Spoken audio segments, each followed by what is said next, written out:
अच्छा चलिए, मैं लखनऊ के मलिहाबाद की बात कर लेती हूँ। वैसे तो ये मलिहाबाद वहाँ के आमों के लिए बड़ा मशहूर है, लेकिन इस बार मामला पॉलिटिकल है। पॉलिटिकल इशू के लिए सुर्खियों में है।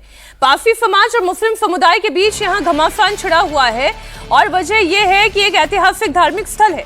पारसी समाज का दावा है कि विवादित स्थल कसमंडी कला क्षेत्र में 11वीं सदी के नागवंशी शासक राजा कंस का किला है और उनकी विरासत का हिस्सा है। यहाँ इस किले के परिसर के अंदर एक प्राचीन भगवान शिव का मंदिर स्थापित था। पारसी समाज का कहना है कि विदेशी आक्रांता सालार गाजी के आक्रमण के बाद महाराजा कंस की हत्या की गई और मंदिर को जबरन मकबरे और मस्जिद का रूप दे दिया गया। इस पारसी समाज की मांग यह है कि यहाँ मुस्लिम समाज के लोगों का नमाज पढ़ना बंद कराया जाए, AFI से जांच कराई जाए, कार्बन डेटिंग हो। पारसी समाज के प्रतिनिधियों ने मुख्यमंत्री योगी आदित्यनाथ को बाकायदा पत्र लिखकर हस्तक्षेप की मांग की है। समाज का कहना है कि अगर वहां लगातार नमाज पढ़ी गई तो वे वहां हनुमान चालीसा का पाठ करेंगे। दूसरी तरफ मुस्लिम समाज इसे अपनी मस्जिद और मकबरा बता रहा है। फिलहाल टकराव को रोकने के लिए प्रशासन पूरी तरह से अलर्ट पर है। जुमे की नमाज के बाद पारसी समाज के लोगों ने विरोध भी किया। इसके बाद पुलिस ने यहां पर आर्मी के 15 सदस्यों पर मुकदमा दर्ज कर दिया।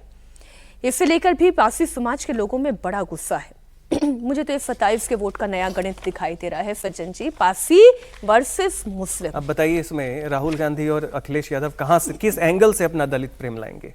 क्योंकि उनको मुस्लिम को भी साधना है और PDA में दलित को भी साधना है। अब ये पारसी बनाम, और देखिए ये जो सारी चीजें 27 में कैसे बीजेपी को जो सेकुलर पॉलिटिक्स की लिमिटेशन क्या है कि जितने भी मिश्रित इलाके हैं कि जो मुसलमानों के साथ हिंदू का कौन वर्ग रहता है, वो अपर कास्ट या दबंग जाति के लोग नहीं रहते हैं, वो दलित रहता है, वो अति पिछड़ा रहता है। तो रोजमर्रे में रहते हैं तो रोजमर्रे में संघर्ष भी होता है और ये संघर्ष उसका एक सांस्कृतिक रूप है। लेकिन ये किसी छोटे विवाद से हुआ होगा, ये विवाद आ गया। और 27 के समय ये नैरेटिव देखिए, अब तो ये हो गया सबल्टन हिंदुत्व बनाम मुस्लिम अपीजमेंट। अब इसमें राहुल गांधी के दलित प्रेम की बात चल रही थी। 2009 में उन्होंने गैर जाटुओं के बीच, यही पारसी समाज, वाल्मीकि समाज, खटिक समाज, इनकी बस्तियों में 2009 में खूब गए थे और रिजल्ट भी आया था कि लोकसभा की सीटें भर गई थी, कांग्रेस की 19-20 के करीब हो गई थी।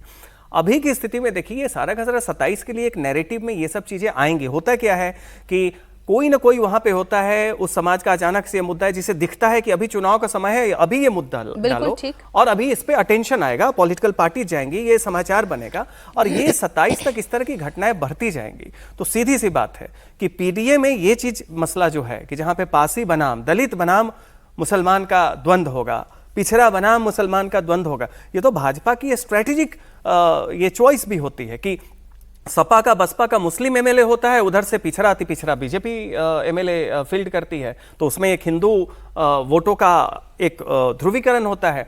अब सवाल यह है कि इसको दलित प्रेम जो आप ला रहे हैं, तो वही कहते हैं कि PDA और ये हिंदुत्व, सॉफ्ट हिंदुत्व एक साथ नहीं चल सकता है ये, और वो दिख रहा है यहाँ पे।